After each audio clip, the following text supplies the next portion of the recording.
few moments later.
Pababa kami papunta doon sa baba.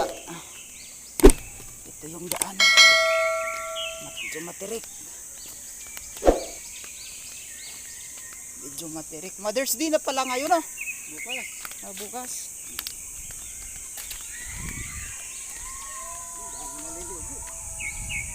Samayang daw, pinuntahan ng barangay at saka pulis. Kailan? Kahapon. Daming naligo rin. Marami.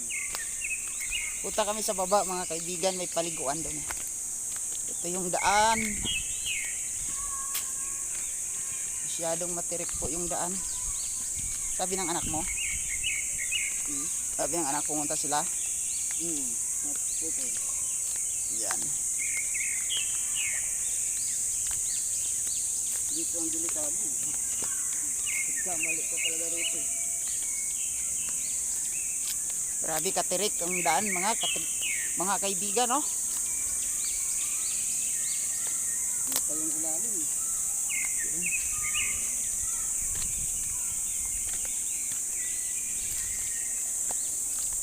Malapit na kami sa Cuiba. Paano? Yung gusto ko suho.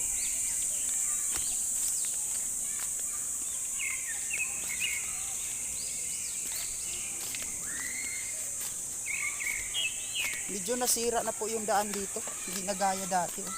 Wasak na wasak na.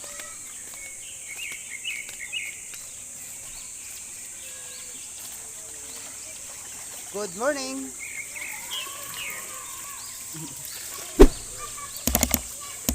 Pasok tayo, pre. Pasok tayo. Ha? Hintayin mo ako, pre. Papasok ako.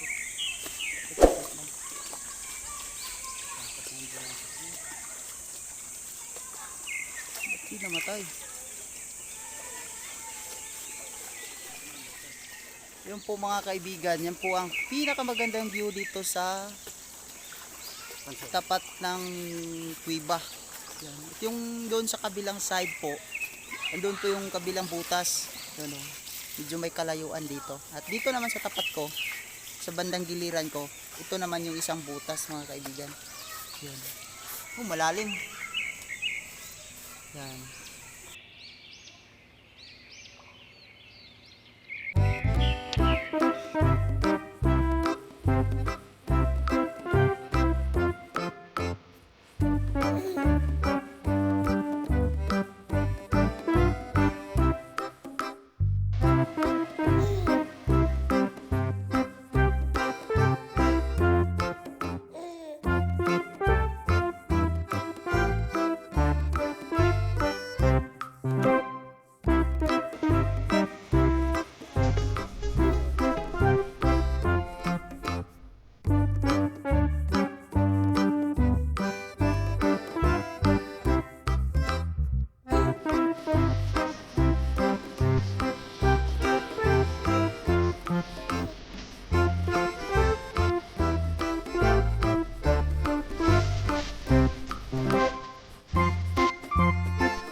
Ngayon, pabalik na po ako sa lakas ng Cuiba, mga kaibigan. Hindi na po ako dumidiretso doon sa dulo kasi ako lang po mag-isa.